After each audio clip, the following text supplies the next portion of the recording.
እኛም እንደናድግ የትኛውን ላም ነው መግደል ያለብን? እንደ ተቋም እንደ ግለሰብ የትኛውን ላም እንግደል ብዬ ነው ጠይቀው። አመሰግናለሁ።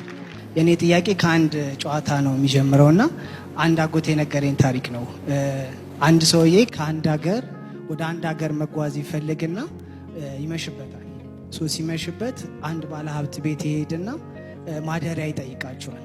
ማደሪያውን ሲጠይቃቸው ጥበቃው ይመጣና አላቅህም እኮ እንዴት አሳድረሃለሁ ይለዋል።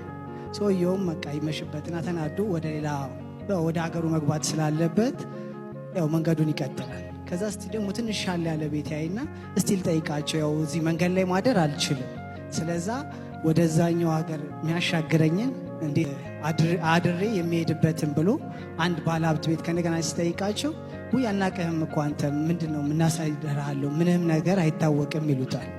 ሰውየውም በጣም እየተናደደ የሆነ መንገዱን ሲቀጥል አንድ ደሳሳ ጎጆ ቤት ያያል።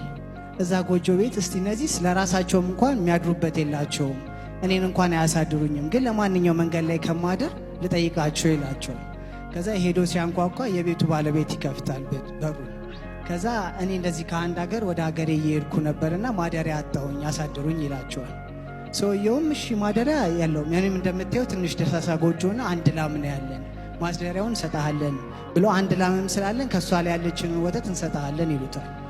እሱም ሰውየው ደስ ብሎት በጣም በቃ ያው ከችግሩ ስለሆነ በጠዋት አድሮ ከላሟ የሚያገኟትን ወተት ጠጥቶ አድሮ በነጋቷ መስክኖ መንገድ ይጀምራል። ልክ ሀገሩ ሲገባ ሰውየው ላደረጉለት ውለታ ያስብና አንድ አዋቂ ሰው ጋር ይሄዳል። አዋቂውንም ሰውዬ እንደዚህ ከአንድ ሀገር ወደ አንድ ሀገር ሲሄድ ያሳደሩኝና የጠቀሙኝ የረዱኝ ሰዎች ስላሉ ምን ላድርግላቸው ይለዋል። ይህም አዋቂ ሰውዬ ታሪኩን በደንብ ከተረዳ በኋላ ሄደ ላማቸውን ግደልባቸው ይለዋል። ሰውየው በጣም ይደነግጣል። እንዴ ያላቸው አንድ ላም ነው፣ እሷም በልተው ነው የሚያድሩት። አልጨረስኩም። ኧረ ጠይቃለሁ እንዴ ታሪኩ አላለቀም። ከዛ በኋላ ይሄን አዋቂ ሰውዬ እንዳለው ኦኬ እንዴት እገልባቸዋለሁ፣ ግን ላማቸውን ከገደልኩባቸው እነዚህ ሰውዬ መኖር የላቸውም ብሎ ያስባል። ከዛ አንድ ሁለት ቀን ከራሱ ጋር ያስብ ይቆየና ሄዶ ግን ይሄ ሰውዬ አዋቂ የተባለበት ምክንያት ስላለ ሄዶ በሁለተኛው ቀን ላማቸውን ሄዶ ይገልባቸዋል። እያዘነም ቢሆን ወደ ሀገሩ ይመለሳል። ከዛ ከሆነ ጊዜያት በኋላ ቆይቶ ይመለሳል። ሲያየው ያቺ ትንሽ ደጋሳ ጎጆ የነበረችው አልማዋ ትልቅ የቤት ተሰርቶ ትልቅ የእርሻ ተሰርቶ ያያል።